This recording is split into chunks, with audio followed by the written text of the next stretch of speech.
ญาติโยมทั้งหลายการปฏิบัติธรรมเนี่ยเหมือนอะไรครับเหมือนกับเราลบกับข้าศึกเหมือนตอนนี้โยมที่เราดูข่าวทางชายแดนบ้านเราที่มีการลบนะในการลบกันนี่โยมเขาก็จะมีวิธีการลบ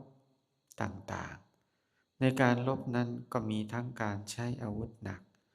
ใช้อาวุธเบาแล้วแต่ใครมีกุศโลบายในการลบนะสู้รบกันไป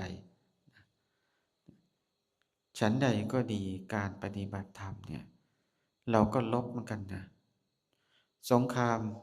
ทางโลกเนี่ยเขาก็มีแม่ทัพนะอย่างที่เรา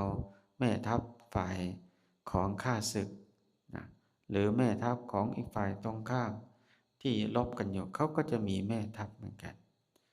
ฉันใดก็ดีโยมที่โยมปฏิบัติธรรมเนี่ยเราก็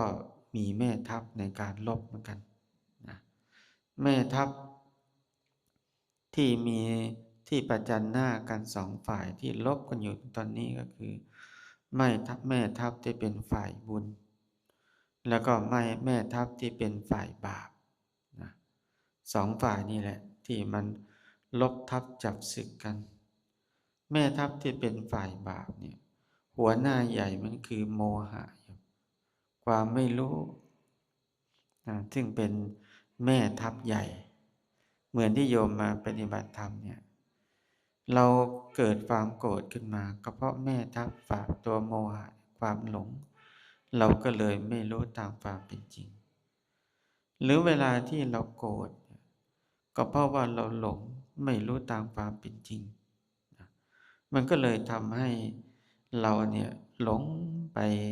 ตามอำนาจของกิเลสแต่เมื่อใดอำนาจฝ่ายบุญคือตัวสตินะเป็นแม่ทัพใหญ่นะมันเกิดเมื่อไหร่เนี่ยเท่านั้นแหละบุญมันก็จะเกิดขึ้นเป็นกำลังเข้าห้ามหันกันทั้งฝ่ายบุญและฝ่ายบาปขณะนี้โยมนั่งสมาธินี้เนี่ยแม่ทัพฝ่ายบุญและแม่ทัพฝ่ายบาปเข้าห้ามหันโยมขณะนี้ใครแพ้ใครชนะนะใครแพ้ใครชนะเนาะเราดูที่ตัวเราเองนะเราเป็นอย่างไรในขณะนี้แม่ทัพของทางโลกนี่เวลาเขาลบกันเนี่ยลบกันก็มีการผัดกันแพ้ขัดกันชนะแล้วแต่อาวุธแล้วก็วิธีการลบฆ่าศึกภายนอกเนี่ยของทางโลกเนี่ยลบยังไงนะเดี๋ยวมันก็แพ้นะเพราะเป็นฆ่าศึกแต่ฆ่าศึกภายในคือกิเลสเนี่ยเมื่อเราชนะแล้วจะไม่กลับแพ้เลยนะต่างกันนะอ่านี่คือเรื่องที่ดีที่สุดของการลบที่ญาติโยมมาใส่ชุดขาวครูบาอาจารย์ที่ใส่นุ่งเหลืองห่มเหลืองมาเดินจงกรมนั่งสมาธิเนี่ยเรียกว่าเรามาลบกับข้าศึกคือกิเลสนะบางครั้งนี้นะแม่ทัพฝ่ายกิเลสเนี่ยมันก็เข้าห้ามมันทั้งที่ว่าเราตั้งใจลบอย่างดีนี่แหละอย่างโยมบอกโอ้ท่านก็นั่งสมาธิกำหนดดีนะแป๊บเดียวมันหลับได้ยังไงนะหงายไปเลยก็มีนะเพราะอะไรโยมบางครั้งเราก็โดนแม่ทัพนี่แหละเนาะคือกิเลสแหละมันเข้าห้ามหันแต่ข้อสำคัญโยมเราอย่าแพ้ใจเราเนี่ยสำคัญในการที่เราจะลบข้าศึกได้สิ่งที่เราจะชนะได้เนี่ยก็คือใจนะใจของเรานี่แหละที่เราต้องการจะเอาชนะมันแต่ถ้าบางคนเนี่ยนั่งสมาธิเดินจงกรมนั่งไปมานั่งสมาธิแล้วมันเริ่มง่วงลงโอ้ยนั่งสมาธินี่มันง่วงนี่ไม่ดีหรอกเดี๋ยวเป็นบาปกลับไปนอนดีกว่าสบายเลยเนาะตกลงเป็นยังไงโยมแพ้กิเลสมันหลอกเต็มที่นะเพราะนั้นเนี่ยโยมหลักของการปฏิบัติอาการง่วงอาการเจ็บอาการปวดเวลาที่เราปฏิบัติธรรมเนี่ยท่านจัดว่าเป็นสภาวะธรรมทั้งหมดนะ อย่าไปยอมแพ้มันนะง่วงนะก็กำหนดนั่งกำหนดหายใจเข้าพูดหรือยุบหนอพองหนอแล้วสังเกตดูว่าเวลาเรานั่งเนี่ยมันจะหลับตอนไหนหลับตอนพองหรือหลับตอนยุบหรือหลับตอนพูดหรือตอนโทสังเกตดูตั้งสติตั้งท่ารับสู้มันนะอย่าไปยอมแพ้เสร็จแล้วเวลาที่เรานั่งกำหนดพองเนาะยุบเนาะถึงแม้มันจะหลับมันจะลงภวังค์ปุ๊บ1 ครั้ง2 ครั้ง3มันจะอิ่มเลยนะโยมเสร็จแล้วตามันจะใสมันจะกำหนดต่อได้นะอันนี้ให้ญาติโยมครูบาอาจารย์เนี่ยให้ตั้งสติในการกำหนดเจริญภาวนาให้ดีแม้กระทั่งเวลาที่เราเดินจงกรมอยู่ก็ดีอันนี้ฝากไว้เป็นเรื่องที่สำคัญญาติโยมที่มาเดินจงกรมทั้งผู้เก่าแล้วก็ผู้ใหม่เวลาที่เดินจงกรมครูบาอาจารย์ท่านพาเดินซ้ายยาวหนอตาเนี่ยมองไปข้างนอกนะพยายามสำรวมตาอยู่แต่ไม่ได้ก้มดูเท้านะเราเก็บตาลงให้ต่ำนะอย่าทอดไปไกลมากนักนะแล้วก็เอาสตินึกไปที่เท้าเท้าใครเท้าตัวเองนะอย่าไปมองที่เท้าคนอื่นเท้าข้างหน้านะเดินจงกรมไปแล้วก็มองนึกไปเห็นเท้าคนนี้เดินดีคนนี้เดินไม่ดีไม่ได้เรื่องอย่างนั้นทำไปทำมาเดินติข้างหน้าเข้าไปตลอดเลยลืมตัวเองนะอันเนี้ยเป็นเรื่องที่ผู้ปฏิบัติเนี่ยต้องระวังให้มากที่สุดที่พูดเนี่ยพูดจากอะไรครับพูดจากประสบการณ์ตัวเองนี่แหละนะเวลาเราเดินแล้วก็มองข้างหน้าเราก็เดินเหมือนเขาอาจารย์ท่านพาเดินซ้ายย่างเนาะขวาย่างเนาะเดินได้เหมือนเขาทุกอย่างไม่มีผิดเพี้ยนเลยทุกอย่างแต่สติที่มันไปไม่ได้กำหนดสำเนียกเวลาที่เรายกเราย่างเราเหยียบนี่แหละเป็นเรื่องที่สำคัญที่ผู้ปฏิบัติธรรมเนี่ยต้องระมัดระวังเรื่องนี้ให้มากแล้วข้อสำคัญอีกเรื่องหนึ่งอยากฝากให้ครูบาอาจารย์และญาติโยมผู้ปฏิบัติธรรมเนี่ยเวลาที่เราพักทำภารกิจส่วนตัวนะเวลาที่เราอยู่ที่พักก็ดี หรือเวลาที่เราไปเดินไปเข้าห้องน้ำถ่ายหนักถ่ายเบาก็ดี โดยเฉพาะเวลาพัก เวลาพักนี่เป็นเรื่องที่สำคัญ เราต้องบริหารร่างกายของเรานั้นให้พร้อม บริหารร่างกายให้พร้อมคือยังไง ดื่มน้ำเนี่ยให้พอดี ดื่มน้ำนะโยมนะดื่มน้ำให้พอดีเพราะอะไร เสร็จแล้วถ้าโยมไม่ดื่มน้ำให้พอดีเนี่ยแล้วก็เข้าห้องน้ำก่อนว่าจะดีว่าอีกสัก10 นาทีจะได้ยินเสียงสัญญาณระฆังท่านจะตีระฆังอย่างเนี้ยเราดื่มน้ำเข้าห้องน้ำถ่ายหนักถ่ายเบาแปรงฟันให้พร้อมคือบริหารร่างกายของเราเนี่ยให้พร้อมพอเราบริหารร่างกายของเราพร้อมเสร็จแล้วเนี่ยเวลาเรากำหนดสติมาเข้าสู่ที่ปฏิบัติธรรมแล้วเนี่ยมันจะได้ไม่เป็นกังวล บางคนนี่มาถึงนั่งปุ๊บโอ้ลืมลืมเอาไม้เท้ามามั่งลืมอันนั้นลืมอันนี้บางคนสมาทานกรรมฐานเสร็จเอาแล้วปัสสาวะมันจะไหลอุจจาระมันจะล่วงไปก่อนแล้วถ่ายหมดไปอีก1 รอบ10 นาทีไปแล้วอยู่เดินไปเดินกลับมันต้องบริหารร่างกายของเรานั้นให้พร้อมนะเมื่อเราบริหารร่างกายพร้อมแล้วเนี่ย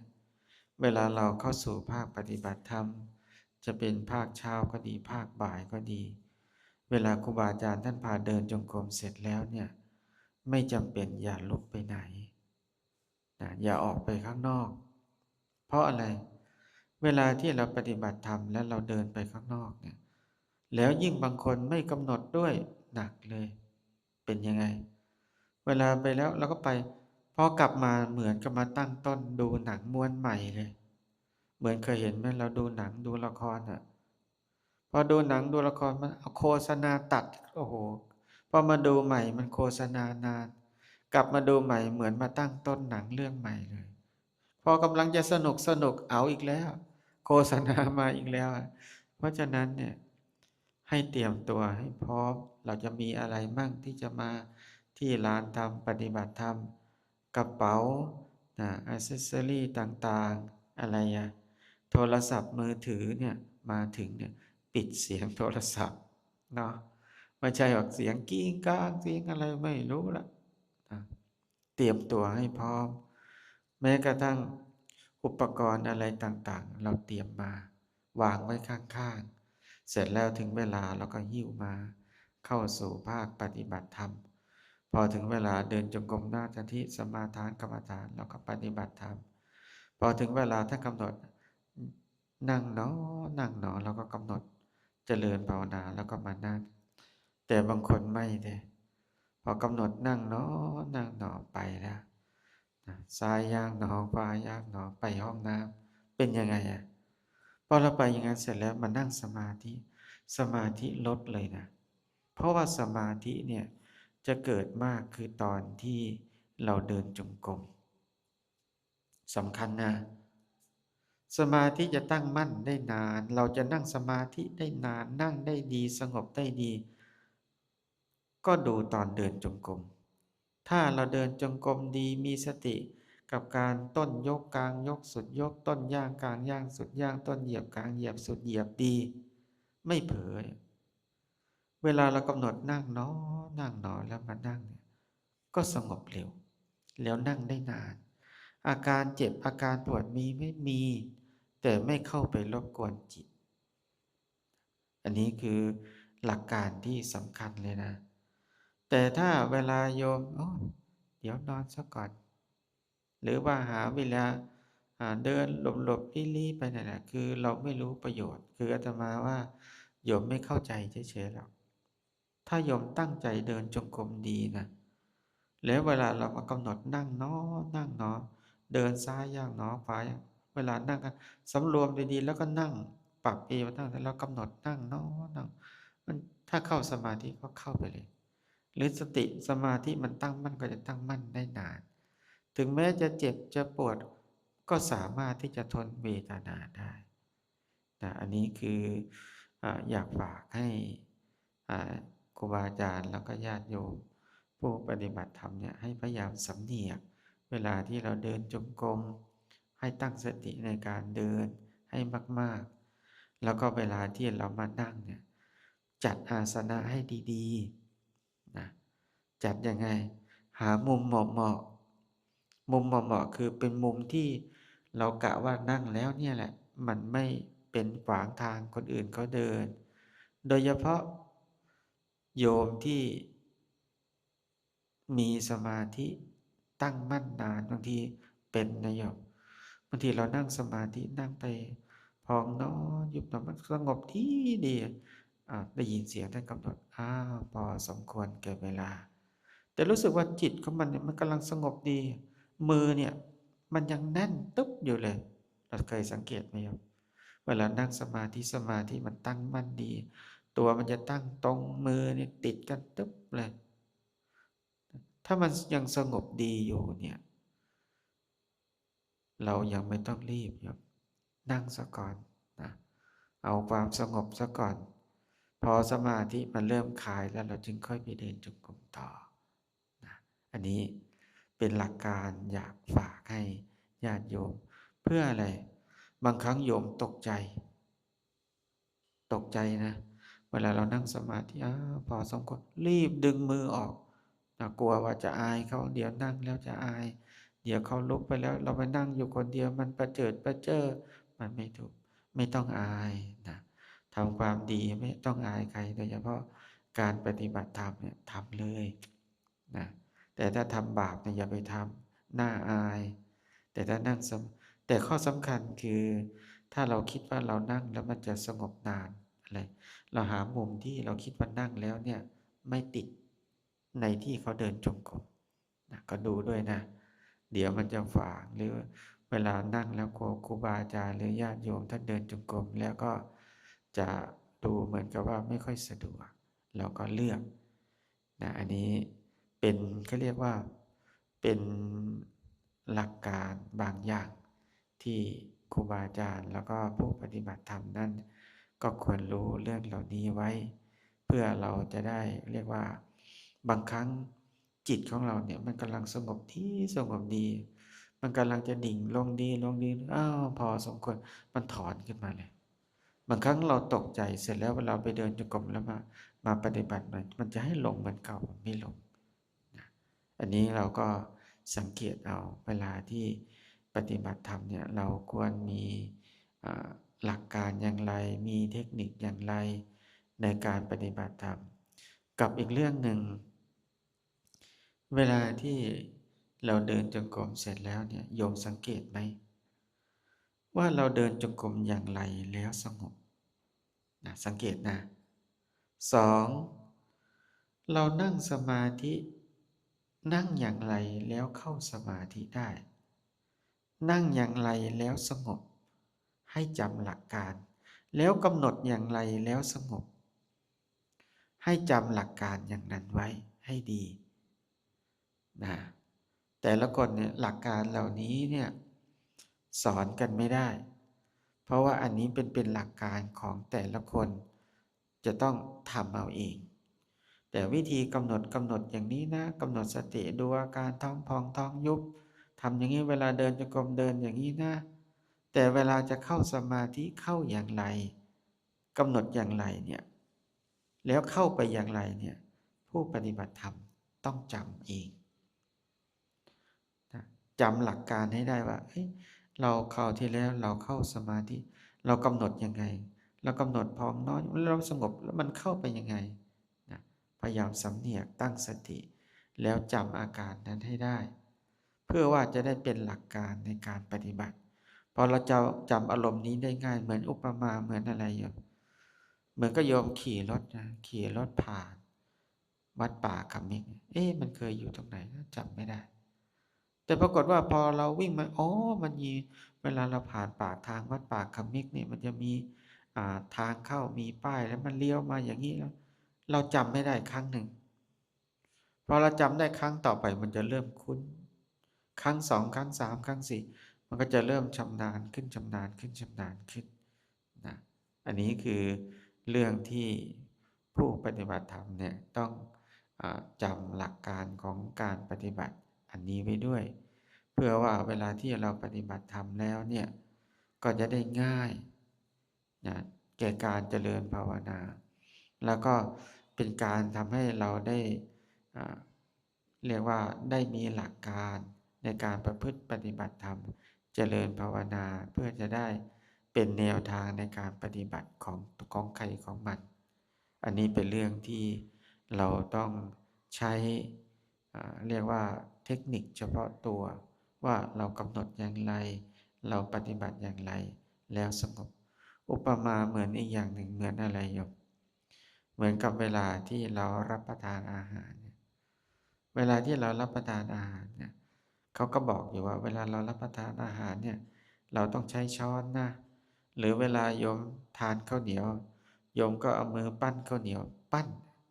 ใช่ไหมแต่ละคนก็มีวิธีปั้นไม่เหมือนกันไม่เหมือนนะปั้นข้าวเหนียวบางคนก็ปั้นก้อนใหญ่บางคนจับมาเป็นก้อนเสร็จแล้วก็มาบีออกเสร็จแล้วก็มาจิ้มนะแต่บางคนบอกเฮ้ยไม่ชอบแบบนี้มันไม่อร่อยใช้ช้อนตักแต่คำเล็กคำใหญ่ก็ขึ้นอยู่ที่ความชอบของแต่ละคนนะแม้แต่รสก็ไม่เหมือนกันนะบางคนเวลาจำไปมันต้องมีพริกตรงนี้ต้องมีปลาร้าต้องมีสักหน่อยมันถึงจะมีรสอย่างนี้เทคนิคเหล่านี้เป็นความชอบของแต่ละคนบอกกันไม่ได้คำเล็กคำใหญ่ก็แล้วแต่ใครชอบคำเล็กคำใหญ่ก็ใช้เทคนิคเอานะสุดท้ายเป็นยังไง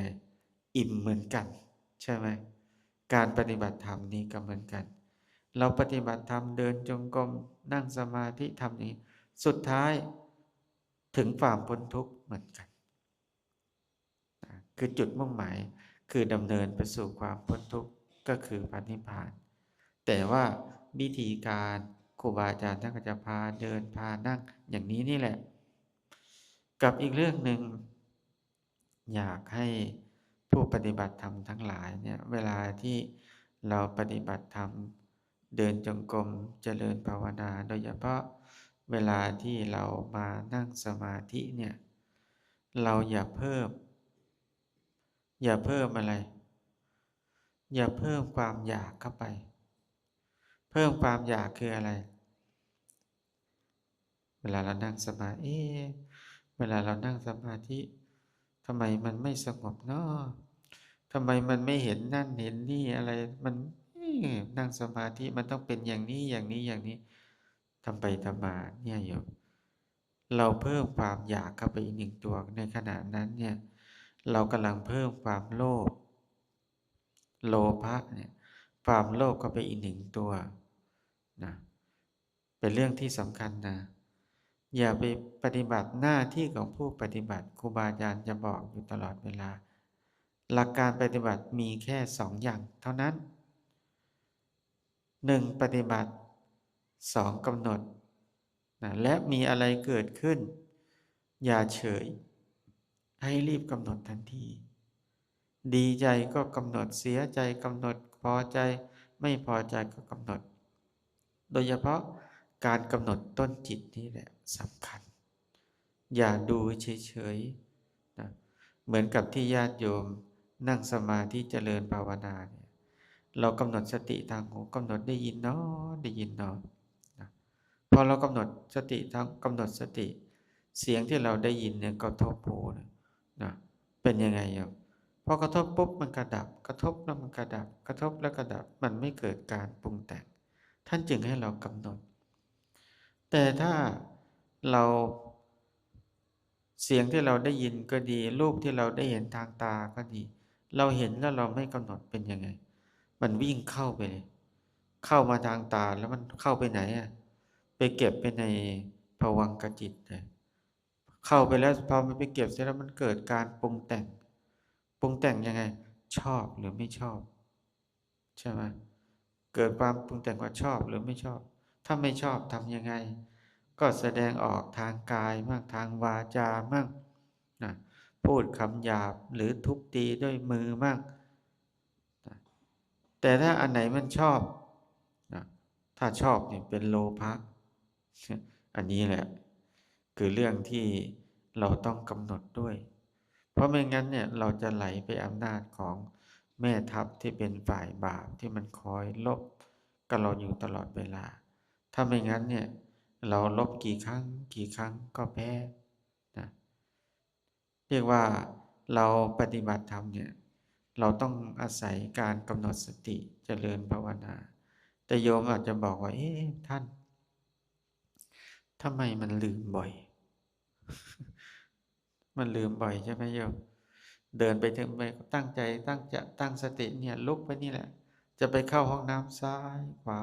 เอาจริงจังนี่แหละตั้งสติจริงๆเนี่ยก็ตั้งใจเนี่ยแหละโยมไม่ใช่ไปตั้งใจตั้งใจนะอาตมาเชื่อว่าทุกคนตั้งใจในการปฏิบัติธรรมตั้งใจทุกคนเนี่ยแต่มันลืมมันลืมเองนี่แหละทำไมมันถึงลืมโยมก็เพราะว่าเรายังฝึกน้อยนะสัญญามันไม่เที่ยงเรายังกำหนดน้อยจิตมันยังไม่คุ้นเคยกับการเจริญภาวนาอย่างโยมแม่แต่ละคนที่มาแต่ละคนก็อายุเท่าไหร่แล้วโยมนะอย่างน้อยๆก็405070อย่างเงี้ยโยมแล้วปฏิบัติธรรมมานานแล้วยังก็เพิ่งปฏิบัติธรรมกันมาไม่นานใช่ไหมก็ยังเพิ่งปฏิบัติธรรม เราก็ปล่อยจิตปล่อยใจมานานแล้วบางคนก็ปล่อยจิตปล่อยใจมาตั้งกี่ภพกี่ชาติปัจจุบันนี้กว่าจะได้เลี้ยวเข้ามาประตูวัดได้แล้วก็มาเดินจงกรมได้เนี่ยก็จนขาเนี่ยมันเริ่มเดินไม่ค่อยตรงแล้วมันจะบอกโอ้ยท่านทำไมมันเจ็บขาก็มาจนอายุเยอะก็เจ็บสินะตอนที่เราเป็นเด็กๆตอนที่เรายังแข็งแรงเราไม่ได้เข้ามาใช่ไหม เพราะว่าเราต้องดูแลครอบครัวมันก็จริงนั่นแหละอาตมาก็รู้ว่าใช่เนาะ นี่มันเป็นยังไงเสร็จแล้วเราจะมาตั้งสติเดินจงกรมให้มันคุ้นเคยกับการเจริญภาวนามันไม่คุ้นขนาดว่าเดินจงกรมเดินไปเดินมาเนี่ยเราเดินอยู่ในลานธรรมเนี่ยกำหนดพองน้อยุบหนอมันยังลืมเลยใช่ไหมนั้นท่านจึงให้เราตั้งสติกำหนดทำบ่อยๆทำบ่อยๆทำจนจิตเนี่ยมันคุ้นเคยกับการเจริญภาวนาคุ้นจริงๆนะอาตมาเห็นคนขับรถนะคนที่ขับรถเก่งๆเนี่ยเออเรียกว่าขับรถเหมือนกับว่ารถนี่แทนมือแทนเท้าได้ทั้งหมดคือมันคล่องมากไม่ต้องคิดอะไรเลยนะแต่คนที่ไม่เคยขับรถเหมือนโยมปฏิบัติธรรมเนี่ยคนไม่เคยขับรถเห็นเกียร์มันโยกไปทางไหนอะยิ่งเกียร์แมนนวลใช่ไหมเกียร์หนึ่งมันเป็นยังไงเกียร์สองเป็นยังไงเร่งยังไงเหยียบยังไงโอ้บางคนนี่ขับไปก็ให้เหยียบเบรกเหยียบคันเร่งนวลนะกำแพงเพราะอะไรอ่ะเราไม่ชำนาญมันก็เลยหลงเป็นเรื่องปกติแต่โยมอย่าไปคิดนะทำไมเราแย่จังยิ่งเราไปคิดอย่างนั้นเนี่ยยิ่งเป็นบาปนะเราอารมณ์ที่ผ่านไปแล้วมันดับไปแล้วนะเราอาศัยเรากำหนดที่อารมณ์ปัจจุบันรู้ตัวกำหนดเผลอเนาะเผลอเนาะแล้วก็กำหนดต่อเลยซ้ายย่างเนาะขวาเนาะหรือว่าถ้าเราเดินเร็วๆก็ซ้ายขวาซ้ายขวากำหนดต่อเลยถ้าเราทำอย่างเนี้ยการปฏิบัติธรรมก็จะก้าวหน้าได้เร็วแล้วทำไปทำมาการที่เรากำหนดสติทำบ่อยๆจนจิตมันเริ่มคุ้นเคยมันจะคุ้นเคยขนาดไหนอ่ะ คุ้นเคยแม้กระทั่งเวลาที่เรานอนพอได้ยินเสียงะระฆังนะกำหนดสติที่หูเลยนะมันเร็วนะได้ยินเนาะได้ยินเนาะนะเสร็จแล้วกำหนดนะที่ต้นจิตอยากลุกเนาะอยากลุกเนาะกำหนดเวลาลุกก็ลุกเนาะลุกเนาะพอลุกแล้วเนี่ยเวลาเราจะเดินเนี่ยลุกเนาะลุกเนาะเดินซ้ายขวาหยิบขันน้ำนะ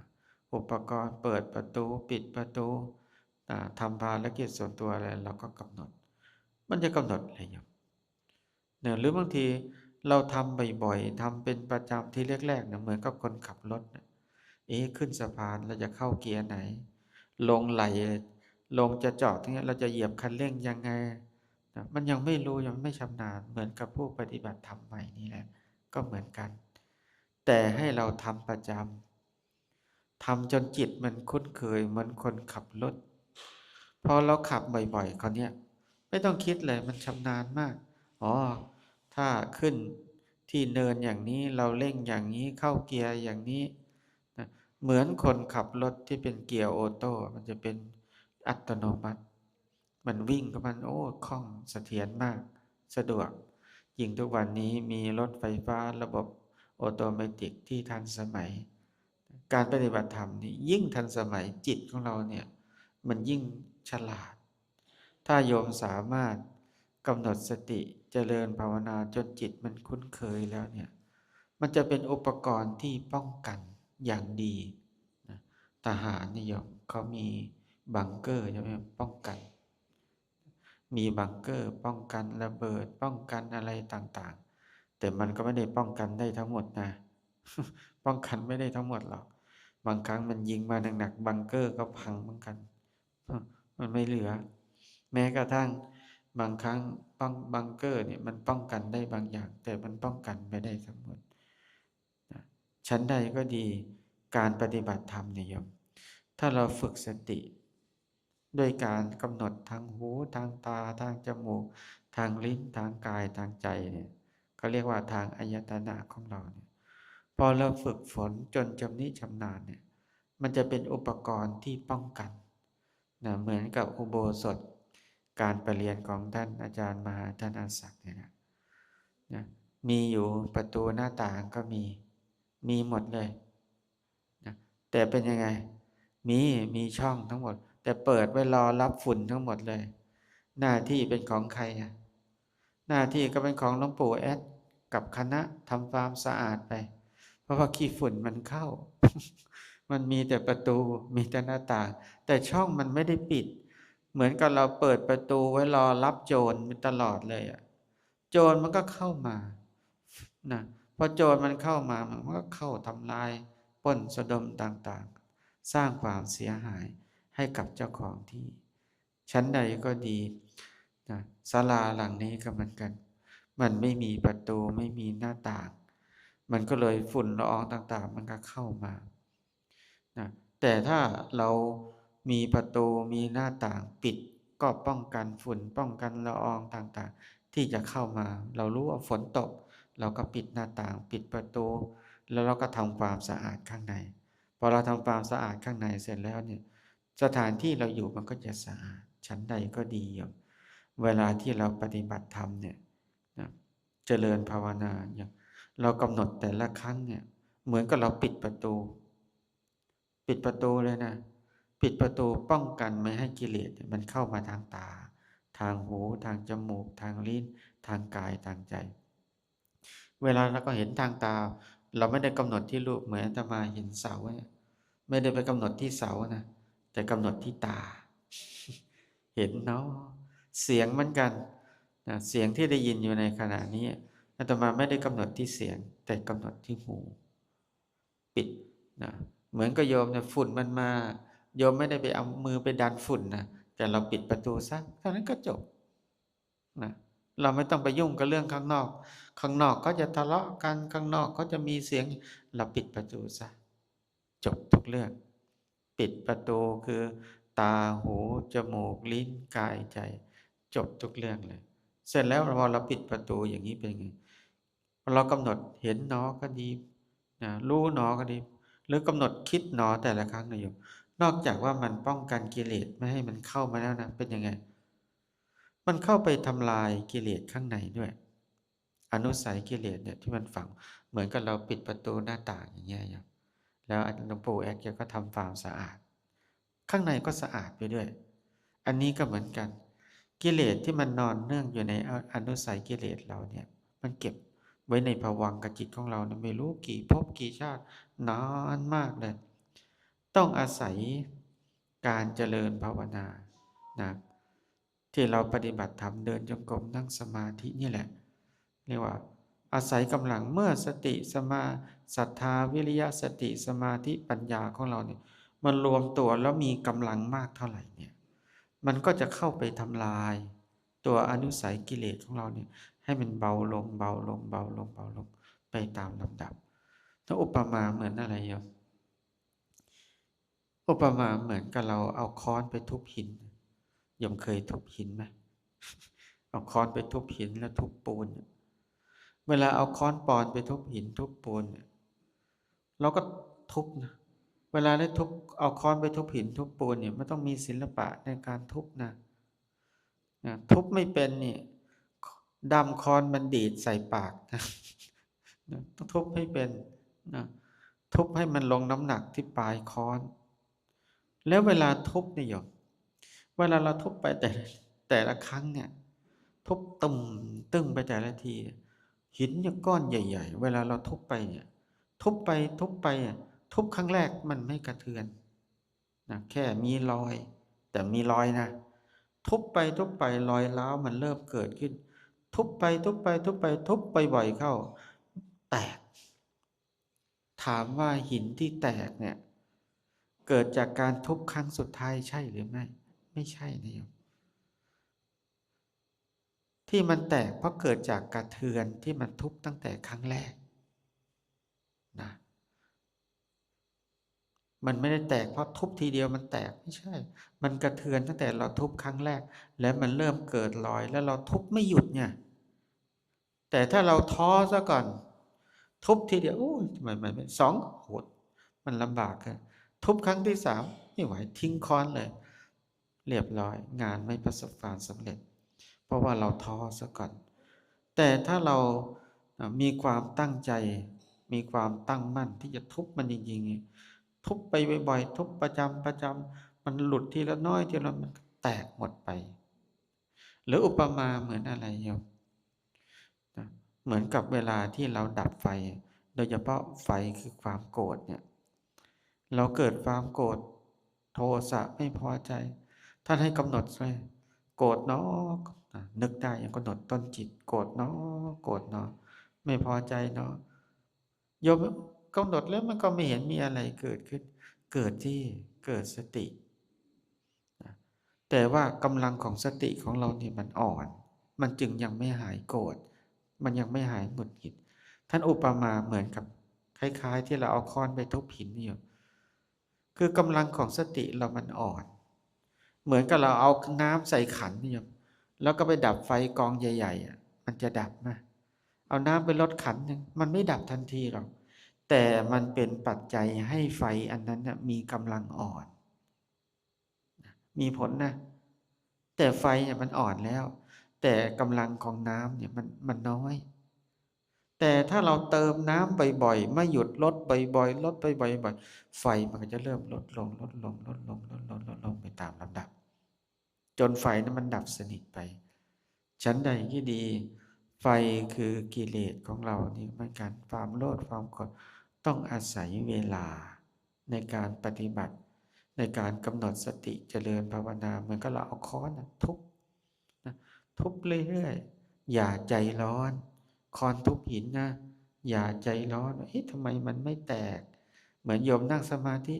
โอ้ทำไมมันไม่สงบ ไม่เอาละพอแล้วสงสัยเราไม่มีบุญมีบุญมากแล้วโยมนะให้โยมทุกคนดีใจว่าโอ้เราเนี่ยมีบุญล้นฟ้าล้นดินที่ได้มีโอกาสได้มารักษาศีลได้มีโอกาสมาเดินจงกรมนั่งสมาธินะโยมลองนึกดูว่าคนในโลกมีกี่คน